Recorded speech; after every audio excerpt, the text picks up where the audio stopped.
mengadakan WeTalk bersama dengan Amang Putra Nababan.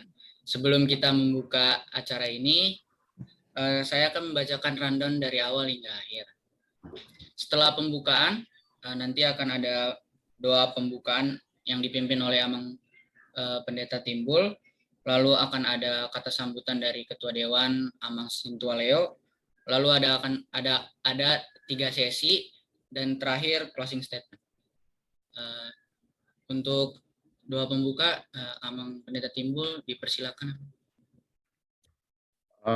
Baiklah, sebelum kita berdoa, kita mau disapa oleh firman Tuhan, nats kita, nats harian hari ini, yang oleh Almanak HKBP ditentukan pada kita untuk melakukan kegiatan hari ini diambil dari kitab Mazmur 100 pasal yang ke-138 ayatnya yang ke-7.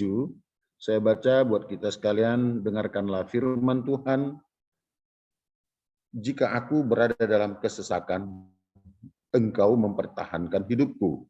Terhadap amarah musuhku, engkau mengulurkan tanganmu, dan tangan kananmu menyelamatkan aku.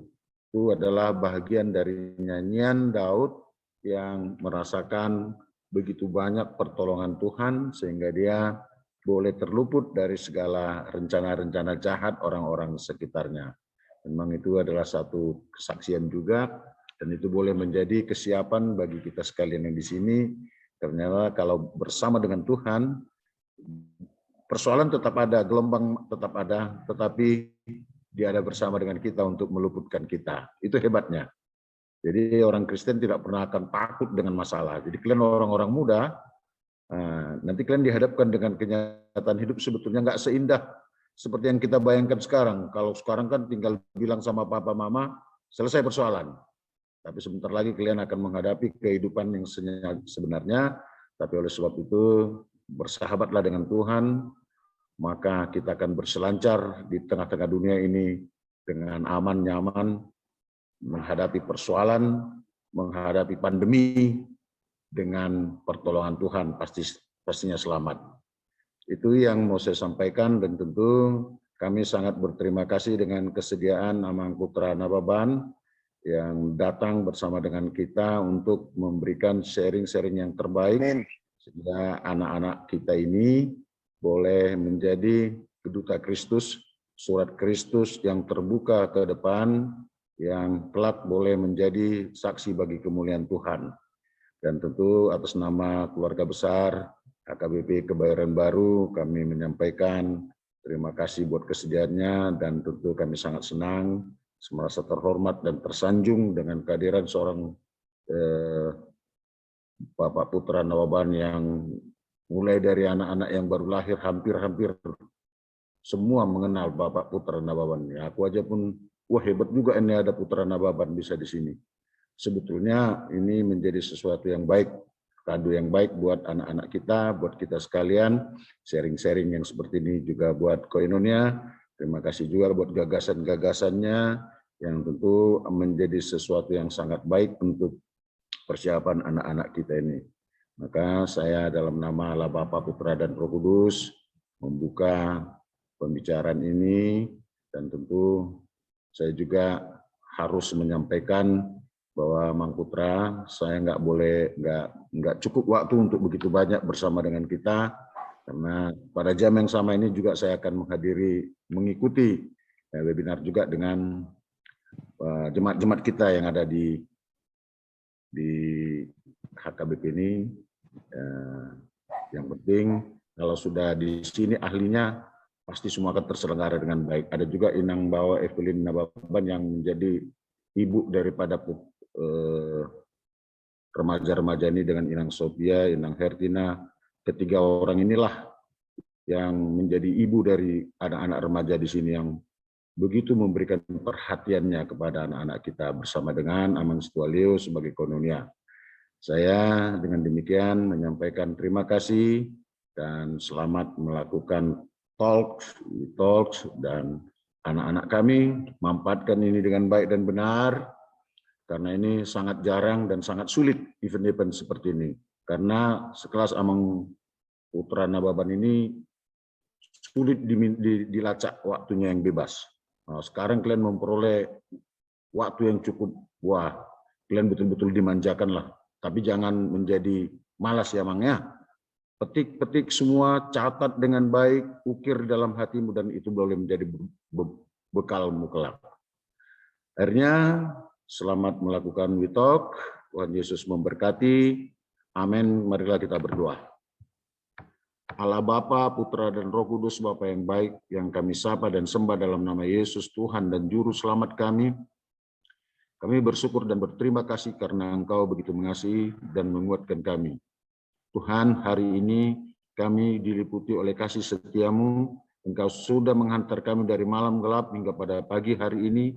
Dan di hari ini kami bertemu dengan tokoh muda gerejamu, jemaatmu, Amang Putra Nababan, yang tentu dia akan berkenan membagikan aneka ragam ilmu informasi yang boleh kami petik, kami pergunakan, terus istimewa buat anak-anak kami, kelak itu boleh menjadi bekalnya, menyongsong era milenial, yang dimana mereka akan menjadi penyambung pelayanan ini, mereka akan penerus juga kepemimpinan di negara kami ini. Maka Tuhan kasihanilah, berkati dan urapi juga hamba-Mu, Amang Putra Nababan, boleh menyampaikan yang terbaik untuk kemuliaan nama-Mu. Terima kasih Tuhan Yesus, kawal dan tuntunlah ini dengan Roh-Mu yang kudus. Dalam nama Tuhan Yesus kami berdoa dan memohon kasih sayang-Mu, ampunilah dosa kami dan jadilah kehendak-Mu. Amin. Ya, silakan selanjutnya. Baik, terima kasih Amang Pendeta Timbul atas pembukaan singkat dan doanya. Dan mungkin kita sekarang akan masuk ke bagian selanjutnya, yaitu kata sambutan dari Amang Leo Hutagalung sebagai Dewan. Silakan Amang.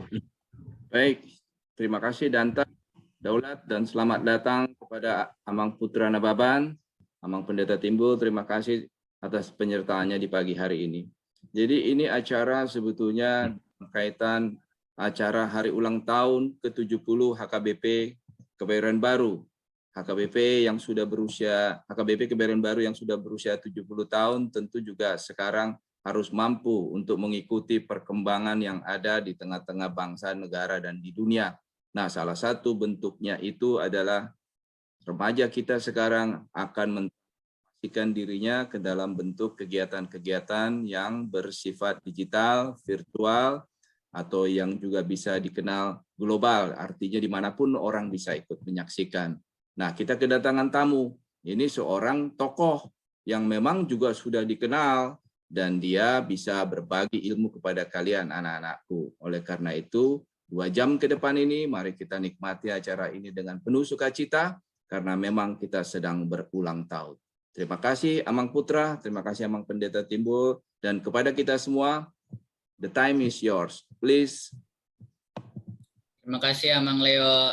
Sebelum kita membuka WeTalk ini, Danta akan membacakan CV dari Amang Putra Nababan. Silakan Danta.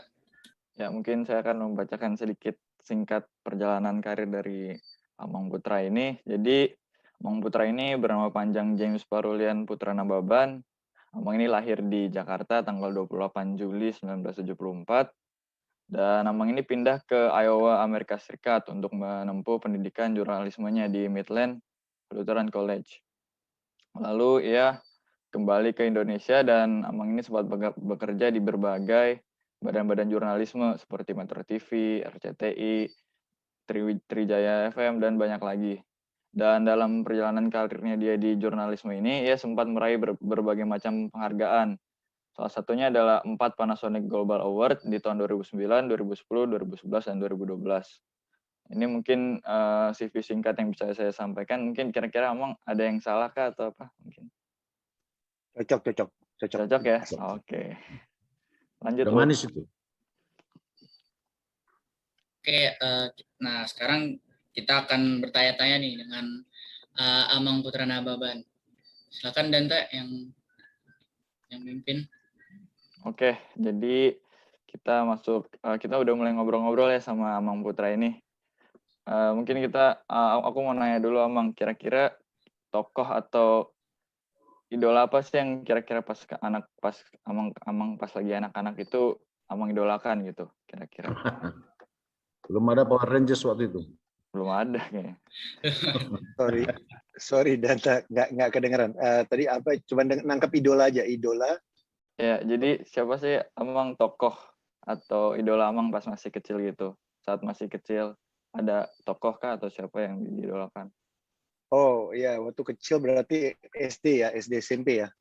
Jadi kalau Iya, betul. SD SMP itu, iya waktu kecil tuh saya tuh karena bapak saya wartawan, jadi saya suka lihat tokoh-tokoh gitu ya. Jadi lebih dekat kepada tokoh-tokoh, mendengarkan cerita tentang pemerintahan, mendengarkan cerita tentang polisi, tentang ABRI waktu itu ya, Angkatan Bersenjata Republik Indonesia, bukan TNI waktu itu namanya.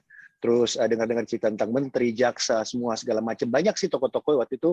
Saya senang dengan figur-figur kayak Kapolri, Pak Hugeng ya, figur Kapolri yang sangat lurus dan tidak korupsi gitu ya. Terus juga saya senang dengan beberapa figur jenderal kayak Jenderal Ahana Sution gitu ya. Jadi karena saya anak wartawan, jadi saya dengar tokoh-tokohnya bukan yang di komik gitu, tapi tokoh-tokoh yang betul-betul ditemui oleh ayah saya, ditemui oleh dan diceritakan kepada saya gitu ya. Tapi kalau bicara tentang figur dan tokoh, memang ketika saya jadi wartawan juga, memang saya secara tidak sadar memang sangat mengidolakan ayah saya ya, sehingga saya bisa jadi wartawan juga seperti beliau.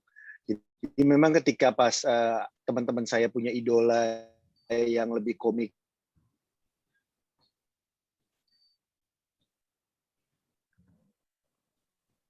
Sepertinya mungkin ada masalah Sepertinya jaringan. ada masalah jaringan. komikal gitu ya, lebih kepada punya idola yang lebih real gitu ya, bahkan di Amerika Latin. Bisa didengar? Halo? Bisa. Dengar? Tadi Bisa ya? bisa. Iya. Jadi lebih kepada tokoh-tokoh yang real sih sebenarnya. Jadi memang ya itu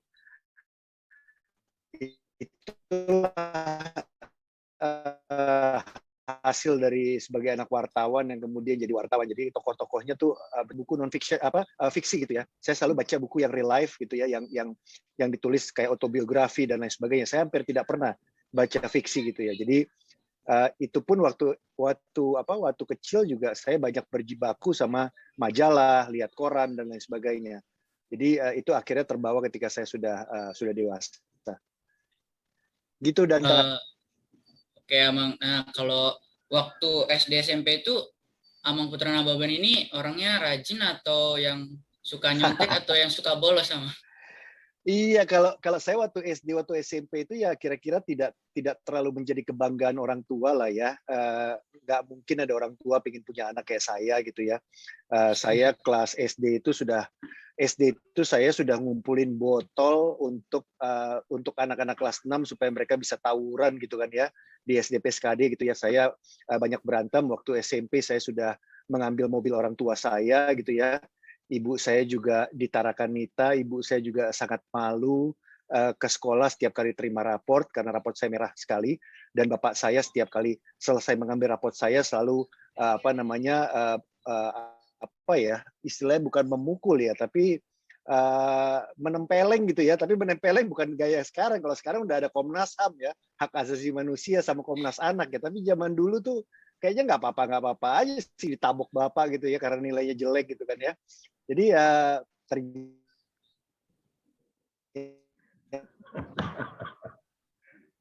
Koneksinya Amang Putra di sedikit. firman Tuhan itu istri saya juga belajar kalau mau mukul anak mukul bokongnya gitu kan. Jadi masih terganggu ya koneksinya ya. Iya, Amang masih agak sedikit terganggu. Iya, masih putus-putus.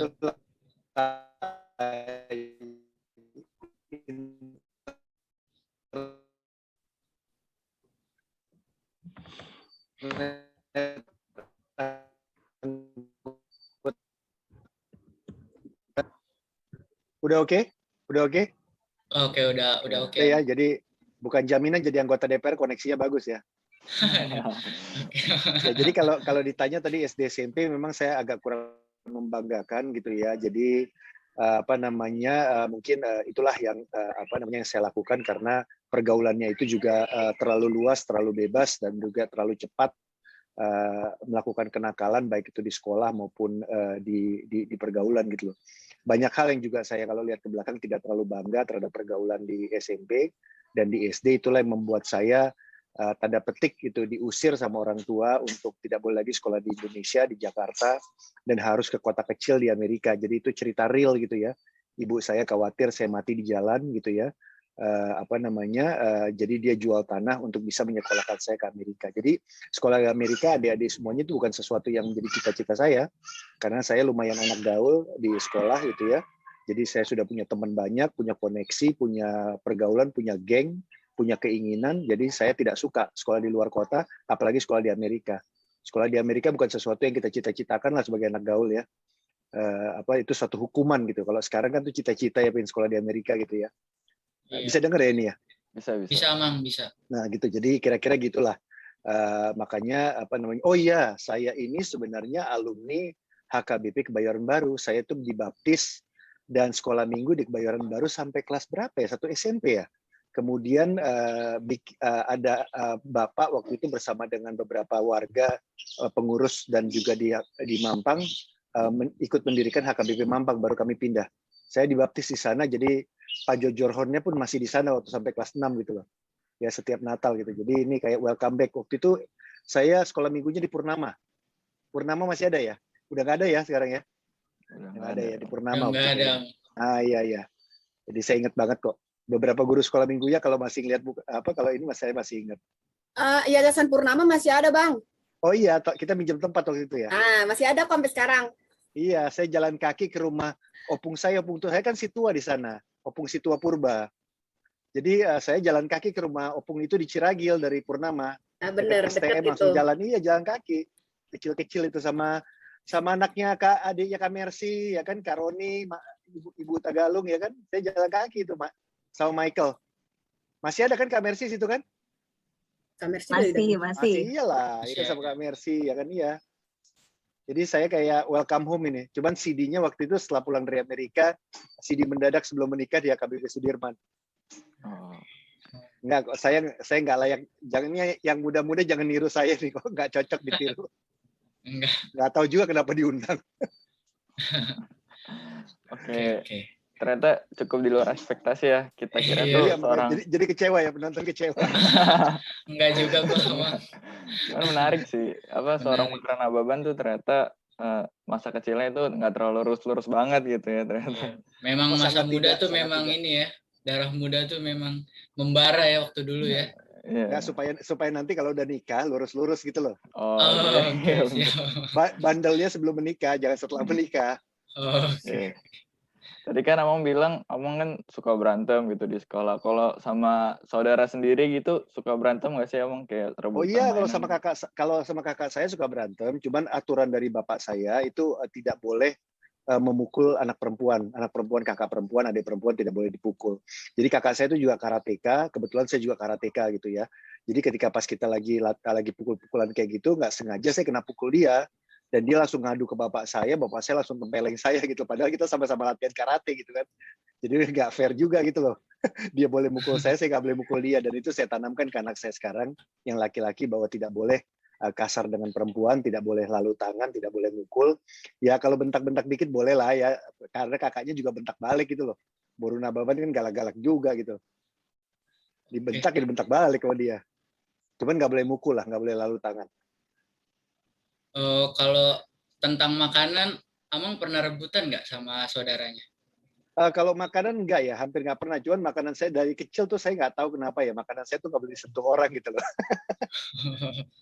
Kalau udah makan gitu ya, nggak bisa berbagi gitu. Saya belajar berbagi setelah menikah gitu. Jadi kalau misalnya pesen 1 order makanan, sekarang kalau udah menikah kan pesen 2 orderan, istri 1, kita bagi tengah gitu kan ya. Coba-coba gitu. Kalau dulu dari kecil sampai sebelum menikah, makanan sendiri gitu, nggak boleh dikasih ke orang lain. Ngomong-ngomong soal makanan nih, Amang, apa sih kesukaannya di dalam makanan? Kalau makanan banyak sih ya. Kalau makanan Western saya sukanya steak gitu ya. Kalau saya juga suka burger ya. Tapi kalau makanan Indonesia saya udah pasti sukanya saksang panggang gitu ya. Itu paling favorit saya ya.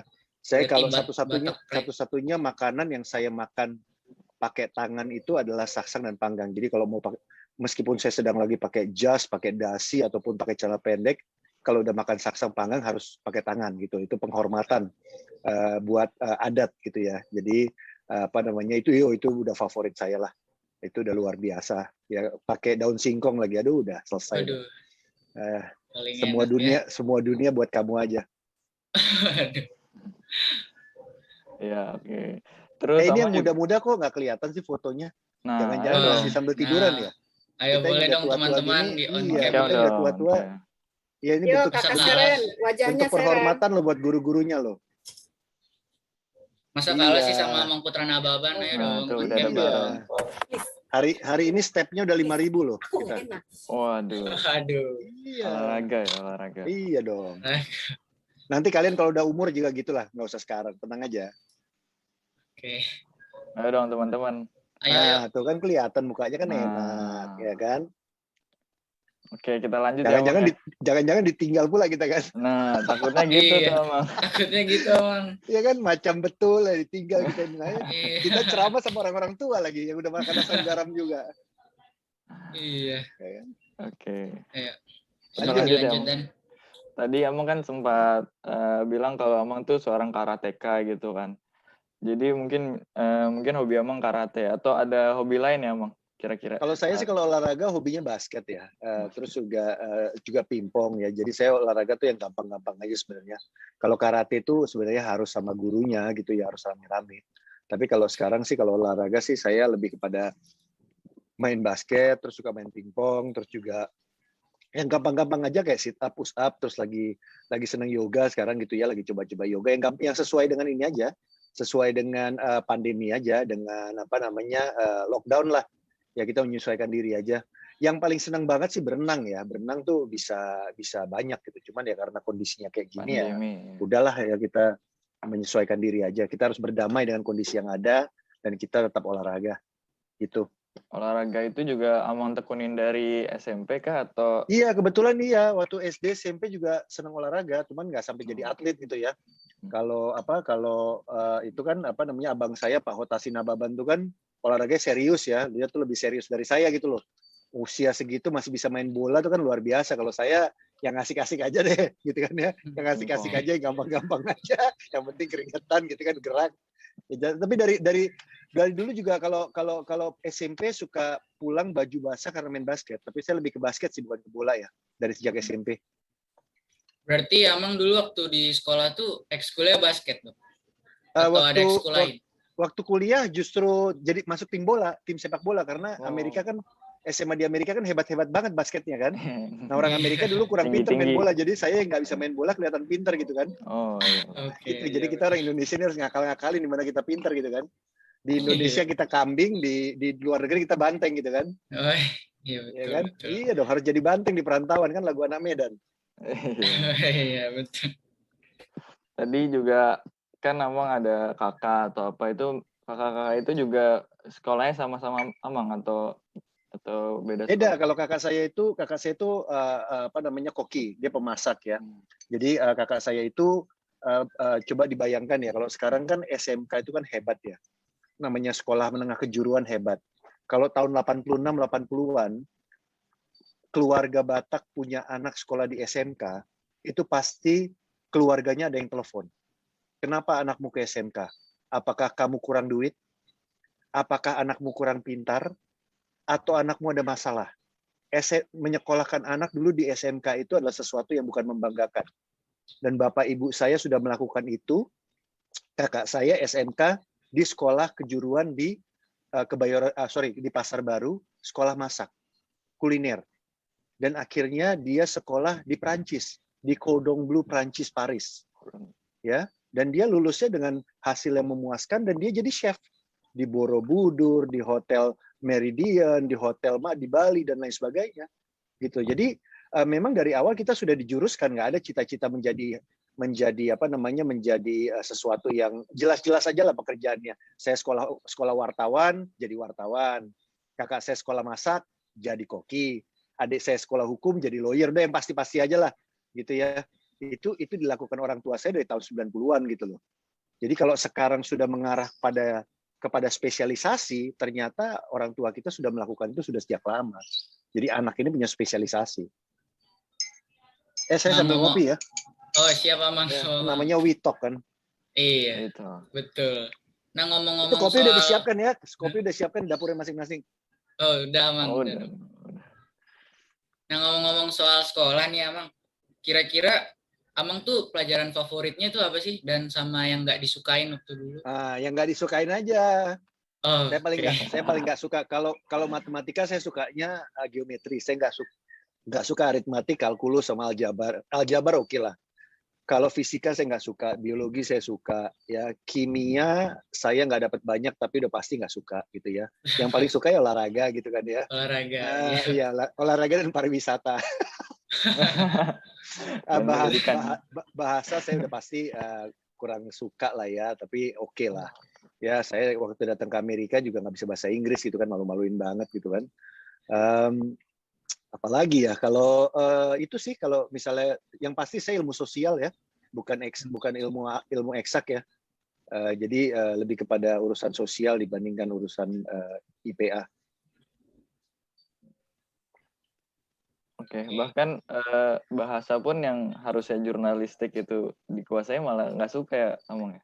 Ya kebetulan ya kurang suka, tapi akhirnya menguasai juga gitu kan ya sambil jalan gitu kan. Jadi tapi kan saya kan belajar jadi jurnalis itu kan karena melihat orang tua ya berdampingan sama orang tua dan juga melihat sosok dia, dan langsung ketika lulus SMA langsung memutuskan ingin jadi jurnalis, meskipun ibu saya menentang ya jadi wartawan. Terus untuk pelajaran-pelajaran yang di sekolah itu kira-kira ada yang bantu belajar kah atau Amang belajar sendiri gitu? Itu Bang Hotasi sempat ngajarin saya dulu waktu saya kecil, ya kan? Bang Hotasi sempat ngajarin saya matematika dulu segala macam. Waktu saya SD, beliau udah SMA kalau nggak salah. Ya kan, susah banget, galak banget dia kalau ngajarin gua. Ya kan, tapi ya itu tadi, nggak pinter-pinter anaknya gimana. Ya kan? Jadi ya terus siapa lagi? Mama saya kalau ngajarin ya udah pakai itu kan, udah pakai cubitan dan pakai pentungan kan. Ya kan? Mau Batak ya kan. Terus ya dikasih les, disuruh les di Teknos ya, saya kabur dari les gitu kan ya, ke gap sama papa mama ya kan, karena ternyata papa mama jemput saya di Teknos, dan ternyata setelah ditunggu-tunggu Teknos saya udah mau tutup, anaknya nggak keluar gitu loh ya kan. Teknos tuh kayak bimbel zaman sekarang, bimbel. Saya nggak datang ke Teknos, saya ngeband, saya kan punya band juga. Iyalah kan, anak gaul anak banget. gaul. Iyalah, nikmati sebelum menikah. Nah kan tadi Amang tuh awal-awal kan termotivasi oleh seorang sosok ayah ya. Iya. Nah kira-kira tuh setelah dewasa tuh idola itu sudah berganti atau masih tetap ayah? Tentunya ayah masih ya, kalau berganti sih enggak ya. Ayah, ibu ya, ibu saya ya, orang-orang terdekat gitu ya, idola. Kalau saya senangnya tuh idola tuh yang bisa saya lihat jelek sama baik sama buruknya ya, tidak hanya baiknya terus ya. Kadang-kadang kalau kita idolanya tidak bisa kita lihat, tidak bisa kita pegang, tidak bisa kita nikmati ya, kita akan lihatnya yang bagus-bagusnya aja. Jadi idolanya ketika kita makin tua, sesuatu yang memang betul-betul dekat dengan kita gitu ya. Ya jangan-jangan istri saya juga saya idolakan gitu kan ya, mertua saya idolakan. Makin real kalau udah makin senior, makin berumur, idola kita makin real gitu. Udah nggak mungkin lah idolanya Pak Jokowi ya, itu real karena saya kenal dan saya bekerja bersama dengan beliau juga ya, sejak jadi gubernur saya lihat langsung gitu ya, itu real gitu. Jadi Pak Jokowi udah termasuk lah. Ibu Megawati gitu ya, itu real karena saya juga bekerja bersama dengan beliau, saya dekat dengan beliau juga. Ahok gitu ya, itu real gitu ya. Pendeta Yesaya Nababan itu real gitu ya, saya langsung dengan beliau, tahu dengan beliau, sering komunikasi. Jadi semakin nanti kalian besar, idola kalian tuh semakin sesuatu yang kalian pernah kenal, pernah ngobrol langsung ya, tahu buruknya juga, nggak hanya bagus-bagusnya aja. Ya yang namanya yang di Instagram udah kita lupakan semua lah, itu yang idola-idola di Instagram sama di TikTok ya kan, karena nggak kenal kan. Iya. Tapi saya masih suka ngeliat Tata Halilintar loh. Tapi berarti emang idolanya itu yang bersinggungan langsung dengan dinamika kehidupan Amang sendiri ya berarti ya? Iya, yang pasti-pasti aja gitu loh ya, yang pasti-pasti aja lah. Yang udah tahu seluk-beluk. Betul, buruknya juga kita tahu biar kita bisa mencapai cita-cita itu gitu loh. Kalau semuanya bagus-bagus nggak tergapai itu cita-citanya, wah repot kita. Ya betul. Terus kan Amang tadi udah bilang Amang tuh kalau dari yang kita lihat tuh yang tipe yang gaul gitu ya, pasti banyak pengalamannya gitu pas SMP. Kira-kira ada nggak sih pengalaman yang berkesan gitu kan pasti Amang tuh orangnya tuh yang bersosialisasi banget tuh kan, pasti banyak bersinggungan dengan pengalaman Yang yang berkesan menarik. positif apa negatif nih? Boleh dua-duanya Boleh kalau bisa. dua-duanya Amang, nggak apa-apa. Kalau kalau yang berkesan positif ya, kalau berkesan yang negatif ya, kalau banyak hal sih ya, dari mulai saya nyetir mobil tanpa diketahui orang tua, saya ke diskotik gitu ya, terus saya tawuran, saya berantem ketika nilai raport saya sedang jelek, orang tua ngambil raport, dia nungguin di mobil, terus saya tonjok-tonjokan sama temen dulu di gang buntu gitu ya, banyak hal lah. Indah sekali ke SMP saya gitu ya. Iya. Tapi kalau bicara SMP nih, bukan bicara SMA, ini bicara SMP SMA nih. SMP dulu kita. SMP dulu ya. Jadi kalau yang positif sih lebih kepada solidaritas pertemanan ya. Solidaritas pertemanan ya, kekompakan ya, terus kepedulian kita satu sama lain ya, lebih kepada itu sih. Jadi kalau dari sisi pelajaran, dari sisi pendidikan, saya nggak terlalu punya memori yang bagus-bagus amat sih waktu SD SMP gitu ya. Kecuali waktu SMA ya, waktu SMA sama waktu kuliah balik lagi ke penyakit awal gaul juga. Jadi kalau saya tuh kalau ditekan under pressure baru bisa kerja gitu loh, baru serius dan mencapai prestasi. Tapi kalau udah laid back ya udah saya nikmatin betul gitu loh. Dan berlaku sampai sekarang. Nah, kalau kan tadi Amang Nababan bilang dibaptisnya tuh di Kebayoran Baru ya, Mang? Iya, di situ. Nah, terus setelah dibaptis tuh apakah Amang ini ikut sekolah minggunya juga atau pindah? Ikut lah, orang ikut Pak Jojorhon kok. Berarti sampai remaja gitu? Iya kan, selalu mintanya Kejadian 1 ayat 1 kan. Dimulana terus ya kan, biar hafal terus. Iya. Saya agak bandel juga waktu itu. Saya tarik guru sekolah minggunya Kejadian 1 ayat 1 biar hafalnya juga gampang. Biar hafal aja. Masa sampai kelas 3 SD masih Kejadian 1 ayat 1 kan. Dan untuk ininya untuk berdoa atau ke gerejanya itu kira-kira ada figur yang mengajak Amang nggak, yang membawa Amang ke sekolah minggu atau remaja itu kira-kira siapa, Amang? Enggak, lebih kepada rutinitas ya kalau waktu itu ya. Kalau kan rutinitas kita sebagai anak Kristen, anak Batak, kita di drop sama orang tua ke sekolah minggu ya, lebih kepada sana ya, ketemu sama saya senang aja ketemu guru sekolah minggu yang selalu ceria, selalu nada suaranya juga nada suara yang gembira gitu ya. Terus selalu ngajak nyanyi dan lain sebagainya gitu ya. Ternyata kan setelah dewasa kita baru tahu ternyata guru sekolah minggu juga banyak masalahnya gitu loh, ya kan. Hidupnya nggak ceria terus. Iya betul. Saya tuh selalu punya kenangan sama guru sekolah minggu tuh nggak punya masalah gitu loh kan. Dan wajahnya tuh selalu ya menyenangkan gitu kan. Nah setelah saya udah dewasa saya baru tahu ternyata guru sekolah minggu bisa mengkerut juga wajahnya. Nah sekarang kita mau ngomong ini ya, soal percintaan saat SMA nih. Nah, kira-kira tuh Abang tuh dulu. Yang mana, SMP apa SMA nih? SMA dong ngomongin sekarang. SMA ya. SMP juga ada soalnya. Oh, SMP juga ada. Oh, SMP. Kalau gitu SMP dulu deh kalau boleh. SMP SMA ada. Yang mana ini? Dari SMP dulu deh, Amang. Ngeri kali Pak Pahan ini. Kan kita mau mengenal Amang Nababan lebih dalam. Terlalu dalam ini. Oh, terlalu dalam ya. Kalau begitu dari SMA aja deh. Dari SMA. Kira-kira siapa sih ya dulu pacarnya Amang Nababan dulu? Kalau SMA sih nggak gini. SMA saya itu kan cuma 1 tahun ya.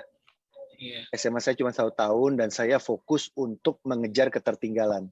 Jadi ibu saya, bapak saya bilang waktu itu kalau kamu tidak lulus dalam 1 tahun, kamu harus pulang kembali ke Jakarta. Nah kalau saya kembali ke Jakarta, artinya saya akan tinggal kelas 1 tahun. Teman-teman saya itu udah 2 SMA, saya balik lagi ke 1 SMA. Dan itu malu-maluin. Jadi waktu pas di SMA, saya itu tidak terlalu bergaul. Jadi waktu pas saya selesai sekolah, saya langsung pulang ke rumah, saya langsung belajar, menyelesaikan PR saya, tugas-tugas saya segala macam. Terus kalau di rumah, kalau di Amerika, kita tuh semuanya melakukan semuanya sendiri, cuci baju, terus cuci piring, bersihin kamar dan lain sebagainya. Termasuk kalau lagi musim salju sama musim musim panas kita juga potong rumput, bersihin salju dan lain sebagainya. Jadi banyak sekali kegiatan di rumah yang harus kita lakukan, membantu orang tua angkat dan lain-lain. Jadi memang saya waktu SMA tuh nggak sempat bergaul secara serius dengan teman-teman perempuan saya gitu ya di sana. Tapi lebih kepada sambil lewat aja gitu. Jadi lebih kepada teman ngobrol lah, teman apa segala macam dan lain-lain gitu. Jadi karena ini ngejar ya puji Tuhan waktu itu saya lulus 1 tahun dan GPA-nya juga nggak malu-maluin gitu ya. Itu satu-satunya momen dan kesempatan Bapak Ibu saya betul-betul bangga ya. Anaknya punya grade point average 3,85 lulus dari SMA gitu ya. Itu luar biasa waktu itu, nilai saya juga kalau orang Medan bilang meledak-meletup gitu. Ya, meledak-meletup ya, bertolak belakang dengan SMP. Karena memang kepepet ya, daripada gue pulang malu-maluin, malu lah gue sama teman-teman gue. Masa mereka udah 2 SMA, gue 1 SMA. Ya belajar terus lah. Orang saya waktu mendarat aja bahasa Inggrisnya garpu nggak tahu, gimana coba? Waduh. Iya, makanya waduh kan. Coba, untung kamu bukan orang tua saya. Kalau kamu orang tua saya sedih banget. Iya, saya juga waduh. Jadi menurut aku juga sempat pelajarin Amang, ternyata tuh Amang ini waktu itu sempat dapat beasiswa di Inggris ya Amang ya. Dan itu menjadi kesempatan juga untuk bertemu lebih dalam dengan ini Inang Mira juga ya. Inang Mira. Lagi Caca, lagi sakit ya. Risetnya dalam nih. Iya. Iya, waktu itu saya di Metro TV. Jadi waktu itu saya di Metro TV, Mira lagi S2 di Birmingham di Inggris ya. Jadi saya namanya gaji wartawan nggak terlalu besar dan ke Inggris itu kan pakai GBP ya, Great Britain Pound Sterling, itu nilainya lebih besar daripada USD. Ya, jadi untuk itu kita harus cari sesuatu yang bisa membantu kita bayarin pesawat kita, hotel kita, tempat tinggal kita dan lain sebagainya saat berkunjung menemui pacar gitu ya. Jadi ya berjuang mencari beasiswa itu bukan memajukan diri, tapi untuk ketemu pacar gitu. Motivasinya udah nggak bagus banget lah ya. Nah, makanya ini saya bingung ya kenapa diundang ya sama Gotilon ini, kacau di saya. Berarti Amang ini emang bucin ya kalau dibilang dari sekarang tuh. Iya, udah apapun lah yang bagus-bagus tuh saya semua deh pokoknya.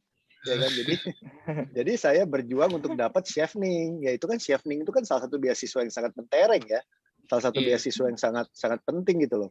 Jadi saya dapat chevening itu ya tujuannya untuk bisa ketemu sama pacar gitu, bukan untuk supaya dapat chevening.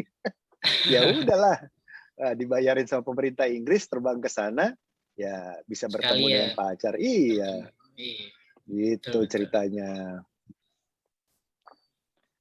Jadi menurut Amang Putra Nababan ini, kira-kira kan kita masih SMA nih. Kira-kira kita tuh SMA tuh ideal nggak sih buat pacaran? Apa kita belajar dulu baru kuliah? Waduh, jangan. Yang penting nggak apa-apa, lanjut aja. Cuman yang penting kan ada batas-batasnya. Yang kedua ya, maksud saya masa muda harus begitu. Jangan nanti pacarannya pas udah menikah nggak boleh, gitu loh. Iya. Kalau pacaran terus sama istri boleh, ya kan? Nah, iya. Kalau masih muda lurus-lurus aja ya, itu nanti ditumpahkannya pas sudah tua susah kita. Gitu loh. Jadi kurang asik gitu ya, Mang. Iya, makanya kalau misalnya mau suka mobil gitu ya, kumpulin duit beli mobil dari sekarang. Nanti jangan pas sudah punya anak 3 baru mau beli mobil, wah susah kita. Iya. Iya kan?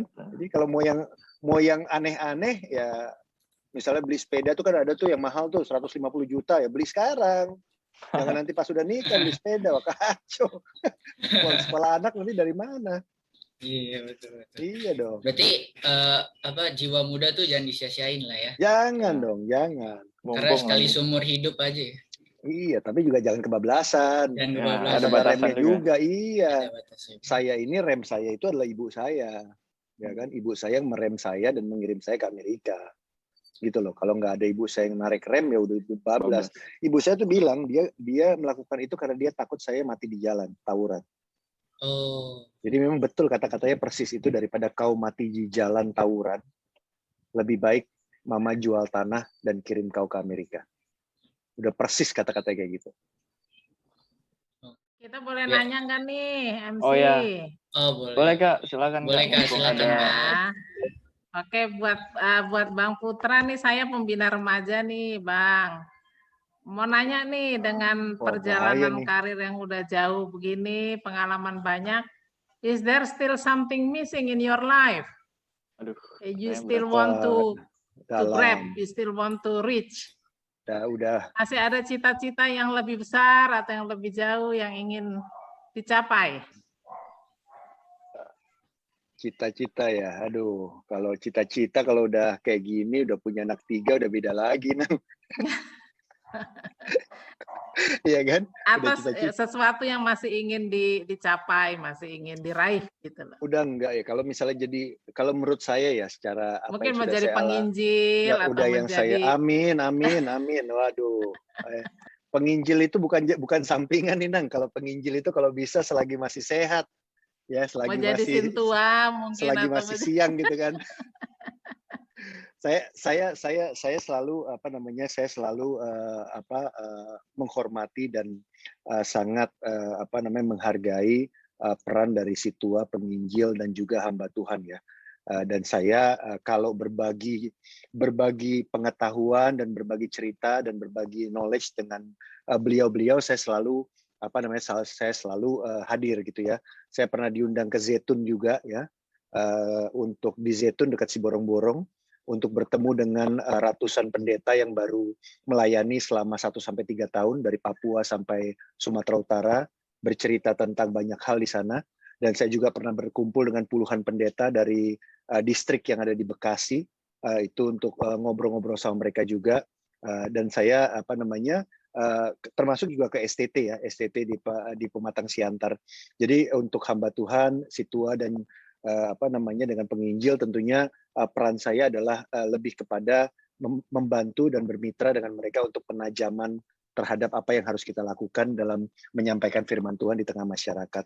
Tapi kalau bicara tentang ada keinginan ya tentunya nggak tahu ya Inang ya, keinginan itu akhirnya jatuhnya dengan apakah menjadi pertanyaan apakah memang kita bermanfaat saat kita hidup di dunia ini gitu ya. Apa yang menjadi keinginan Tuhan dalam kita melaksanakan tugas dan tanggung jawab kita. Saya konstituennya itu di Jakarta Timur. Di Jakarta Timur itu selama reformasi sejak Pak Harto jatuh gitu ya, belum ada anggota dewan yang dari kalangan Batak, Halak kita dan terutama Halak Kristen dari semua partai gitu ya. Padahal di sana paling banyak gerejanya, paling banyak orang Bataknya dan paling banyak Lapu Tuake di Jakarta Timur itu. Ya bukan di Jakarta Selatan. Di Jakarta Selatan cari lapu paling susah.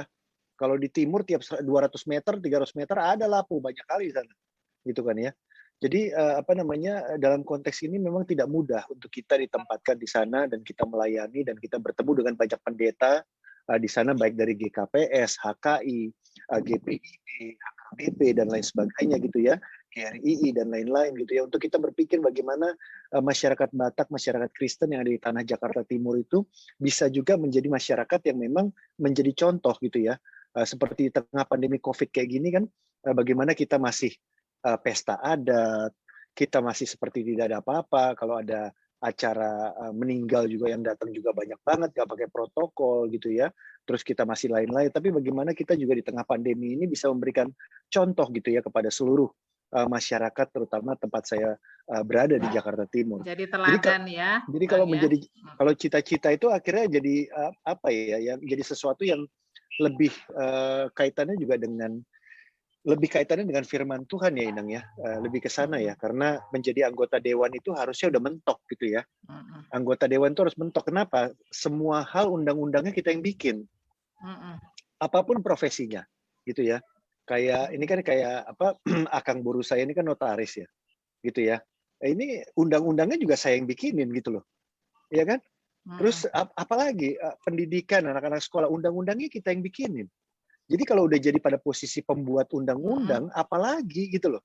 Kalau secara jadi melayani dengan profesi itulah ya, gitu ya. Ya seperti kata Martin Luther ya, dengan sesuai dengan vokasionya aja. Betul, setuju. Berat ini kalau yang nanya guru sekolah minggu. Kita minum kopi lagi. Kalau di panggung politik jadi itu aja, sampai anggota DPR atau mau hire, tergantung panggilan ya. Tergantung, kalau hire udah nggak ada lagi Nang kalau di legislatif.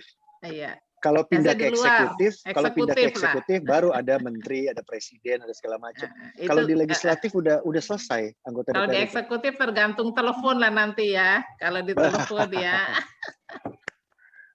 Makasih Bang Putra. Terima kasih, Nang. Sehat-sehat. Sukses selalu. Sama-sama. Kasih. Mungkin kita bisa lanjut ke sesi selanjutnya ya. Sesi selanjutnya, silakan Danta. Ya, kita lanjut ngobrol-ngobrol lagi ya sama Mang Putra nih. Dari tadi itu udah menarik banget sih perbincangan kita ya. Iya, dari awal dari SD, SMP, SMA. Nah, sekarang kita akan masuk ke dunia karir. Dunia karir, betul. Silakan Danta. Perjalanan Mang Putra ini pasti sangat menarik lah ya di dunia karir. Udah banyak perusahaan dan banyak tempat kerja yang disambangi oleh Mang Putra ini ya. Cuman kita mau tanya sih awalnya kenapa sih bisa berkecimpung di siaran TV gitu? Dan kira-kira itu umur berapa ya Amang udah mulai di TV gitu, siaran TV? Saya kan lulus kuliah umur 19 tahun ya. Terus umur 20 tahun saya sudah jadi wartawan, tapi jadi wartawan koran. Karena saya waktu kuliah di Nebraska, Amerika Serikat, saya mengambil jurusannya itu news editorial. News editorial, saya kerja di koran kampus di sana. Dan saya lulus tahun 1994 dan saya langsung kerja sebagai wartawan. Nah, saya terjun ke dunia TV itu baru tahun 2021, langsung ke Metro TV. Karena memang ketika saya terjun di koran, saya sudah menjadi managing editor. Jadi saya pikir setelah jadi managing editor, apalagi harus kita lakukan, dan waktu itu saya melihat tren televisi itu lagi tinggi-tingginya di Indonesia. Nah, kebetulan ada TV berita, saya suka berita dan memang saya menggumuli berita. Jadi saya melamar di Metro TV sebagai reporter lagi di sana tahun 2001. Nah, ketika saya ada di sana tahun 2002 saya tuh dipaksa dan ditugaskan untuk menjadi presenter. Jadi saya tuh sebenarnya tidak mau. Saya sebenarnya tidak mau siaran. Saya tidak suka siaran, tidak suka juga tampil di TV gitu ya. Saya lebih suka menjadi orang yang di belakang layar gitu ya. Menjadi di belakang layar, punya otoritas, merintahin orang dan lain sebagainya gitu kan ya. Tapi karena waktu itu ada kebutuhan dan mereka merasa saya layak menjadi penyiar, jadi saya diperintahkan untuk jadi penyiar. Jadi kira-kira gitulah ceritanya kenapa saya bisa menjadi penyiar. Jadi itu setelah 8 tahun saya jadi 8 tahun setelah saya jadi wartawan, jadi saya jadi reporter dan jadi penyiar di Metro TV. Tapi menurut Amang Putra Nababan ini apa sih yang menarik dari dunia reporter? Apakah yang menarik itu adalah ya itu kita di tengah-tengah masyarakat, kita bertemu dengan orang, kita langsung terjun ke lapangan ya. Kayak banyak sekali kondisi bencana dan bencana alam dan kejadian yang saya betul-betul hadir di sana, seperti ketika kerusuhan Mei, penyerbuan kantor PDI tahun 96, bencana alam di berbagai tempat lah, seperti tsunami Aceh, bom Bali 1, bom Bali 2, kita melihat langsung gitu loh. Ya, sebagai reporter kita terjun ke lapangan, melihat langsung dan kita melaporkan dari lapangan gitu ya. Memang ada risikonya, tapi ya semua kerjaan ada risiko gitu ya. Jadi itulah di lapangan saya senang karena adrenalinnya itu jadi ada gitu ya ketika kita ada di lapangan gitu. Jadi ketimbang di belakang, ketimbang ada di kantor saja gitu. Jadi reporter tuh menarik karena bisa terjun langsung gitu ya ke tempat kejadian gitu ya. Iya betul, bertemu langsung. Oke. Abis itu kan Amang langsung pindah menjadi presenter kan, ditugaskan untuk menjadi presenter. Sambil jalan itu, sambil jalan presenter, dua-duanya jalan. Waktu saya udah jadi wakil pemimpin redaksi, ketika pas saya terima Panasonic itu juga saya jadi wakil pemimpin redaksi, deputy chief editor. Jadi sambil jalan itu double function tuh. Ya, jadi punya 2 jabatan, jadi presenter dan anchor, serta jabatan yang lainnya, apa eksekutif produser, apa manajer produksi, apa wakil pemimpin redaksi, atau pemimpin redaksi, chief of editor. Oke, menarik. Dan di pekerjaan sebagai presenter dan news anchor itu kan kemampuan public speaking juga harus dibutuhkan banget kan, Amang. Kira-kira ada nggak sih tips untuk kita yang baru memulai untuk melakukan public speaking gitu untuk tidak gugup? Kan kayak kita tuh kelihatannya kayak Daulat sama aku tuh masih grogi-grogi. Masih gitu grogi-grogi gitu. Masih gugup. Kalau Amang tuh kayak udah senior kan udah tahu tips-tipsnya kira-kira apa, Amang? Selak beluknya udah tahu lah. Yang pasti sih jangan pernah tampil ataupun muncul di depan orang, di depan layar atau ngomong kepada publik kalau kita tidak menguasai masalahnya. Kalau kita tidak yakin sama masalahnya, kita tidak riset, kita tidak tahu kebenaran dari masalah itu, jangan kita coba-coba untuk ngomong dan tampil di publik gitu ya. Meskipun itu sudah dibacakan ya, beda presenter yang pernah ke lapangan sama yang tidak pernah ke lapangan. Ketika kita membaca skrip dan kita pernah meliput bencana, kita pernah meliput kebakaran gitu ya, kita pernah hadir di tengah-tengah lapangan, beda dengan cara membacanya. Karena kalau kita pernah punya pengalaman di lapangan itu punya keyakinan bahwa berita ini benar. Berita yang disampaikan ini adalah sesuatu yang pernah saya kunjungi atau pernah saya datangin gitu loh. Ya kan? Kalau saya membacakan berita tentang orang meninggal, saya pernah liputan di kamar mayat gitu ya. Saya pernah liputan di kamar mayat RSCM gitu ya. Ketika saya baca berita kapal hilang, pesawat hilang, saya pernah liputan ketika AirAsia itu hilang. Dan ketika ada konflik sosial, saya pernah liputan di Poso, Tentena, Ambon, ya dan lain sebagainya gitu. Jadi betul-betul ketika kita membacakan berita itu datang dari hati kita, datang dari pikiran kita, dan kita punya framework berpikir bahwa memang ini adalah berita kita gitu loh. Jadi jangan seolah-olah ini bukan punya kita. Nah persoalannya kan kalau kita nggak meyakini itu dan kita merasa ini hanya membaca dan ini hanya sesuatu tugas kita jadi grogi gitu loh. Kita jadi grogi. Itu kira-kira. Berarti jam terbang tuh memang mempengaruhi lah ya. Sangat mempengaruhi latihan, jam terbang ya. Pola vokal dan lain sebagainya itu sangat mempengaruhi. Oke. Mana Danta, ada yang mau ditanya lagi? Lanjut. Oke. Jadi motonya Amang Putra ini apa sih? Bisa sampai sekarang tuh semangat kerja gitu. Kalau saya sih jujur aja ya, saya nggak terlalu banyak yang bisa kita lakukan kecuali kalau dari pengalaman pribadi saya lebih pada ketekunan. Saya selalu bilang sama beberapa orang, termasuk dengan anak buah saya, jajaran saya gitu ya. Waktu saya di Metro TV itu anak buah saya ada 1.000 orang.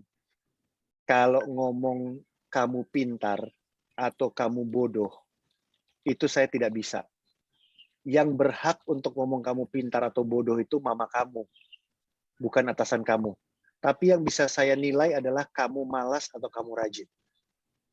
Ya. Kamu tekun atau kamu tidak tekun. Itu aja. Kamu gigih atau tidak gigih.